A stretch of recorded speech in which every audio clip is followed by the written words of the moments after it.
Hello, everyone. Welcome to the Newsbrowse News broadcast. According to a report by CBS News, the United States Central Command, CENTCOM, announced on Sunday night that the U.S. military is carrying out another round of military strikes against targets in Iran. The developments represent a continuation of active hostilities in the region. Olivia Rinaldi of CBS News provides. NHK reports that at least 27 people have died following a massive fire at a pub in Bangkok, Thailand. The blaze broke out in the northern part of the capital in the early hours of Monday morning. Firefighters managed to bring the flames under control within approximately 30 minutes. Thai Prime Minister Anitin Charnvirakul, who visited the scene, confirmed the death toll to reporters and stated that several injured individuals have been transported to local hospitals. According to survivors, the pub filled with thick smoke rapidly after the fire started. Footage from the scene revealed charred tables and chairs inside the heavily damaged venue. Many of the deceased were reportedly found trapped in restrooms located at the back of the building, which lacked emergency exits. Thai authorities have launched an investigation to determine the cause of the disaster.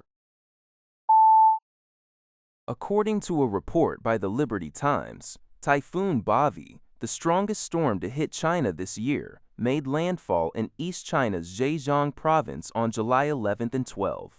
Although the storm weakened into a tropical storm shortly after landfall, its massive circulation, comparable in size to the country of France, continues to bring torrential rainfall to coastal and inland regions.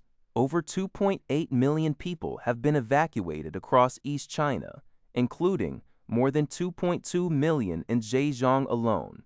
Major transportation systems have been severely impacted, with hundreds of flights and trains canceled in major hubs like Shanghai and Hangzhou. Cities such as Yueqing reported mudslides, uprooted trees, and water levels reaching up to half the height of car tires. While no casualties have been reported so far, meteorological experts warn that Bavi's rapid intensification and expansive outer bands pose ongoing threats of severe flooding as the system moves northward toward Anhui and the Yellow Sea, exacerbating existing flood disasters in inland provinces like Hebei. According to a report by Lianhe Zhaobao, Israel has scheduled its next parliamentary election for October 27th, marking the first general election since the outbreak of conflict following the Hamas attacks in October 2023. Although the Israeli parliament voted to dissolve in May, raising speculation of an early election, Coalition Chairman Katz announced that the current Knesset will complete its full four-year term instead. This scheduled vote will be the first time in nearly 40 years that an Israeli government has completed its full statutory term without triggering an early election. A series of opinion polls indicate that Prime Minister Benjamin Netanyahu's right-wing nationalist and religious coalition is projected to lose the election. Public dissatisfaction with Netanyahu's handling of national security and the conflicts involving Gaza, Lebanon, and Iran has eroded his standing. Although Netanyahu remains a formidable political figure, opposition leaders have begun mobilizing. Gadi Eisenkot, leader of the National Unity Party, launched his campaign, while former Prime Ministers Naftali Bennett and Yair Lapid have established a joint party called Unity to challenge Netanyahu's leadership. According to UPI, the U.S. Central Command announced that American military forces carried out a second consecutive night of airstrikes against Iranian targets on Sunday. The strikes were directed by the commander-in-chief to degrade Iran's capability to attack civilian mariners and commercial vessels freely transiting the Strait of Hormuz, a critical maritime trade route. The U.S. military emphasized that the strait remains open and traffic is flowing, directly refuting Iranian claims of closure.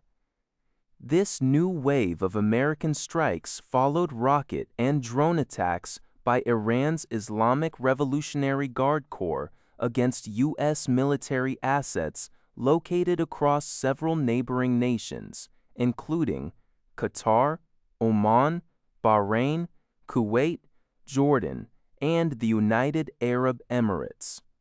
These hostilities have sparked deep concerns among regional neighbors and global organizations that the fragile 25-day-old ceasefire agreement is on the verge of collapsing. UN Secretary General Antonio Guterres and other world leaders have urged both Washington and Tehran to immediately stop the attacks and resume diplomatic negotiations, warning that a return to full-scale regional conflict would bring catastrophic consequences for international peace, security, and the global economy. That's all for this video. Thank you for watching. See you in the next video.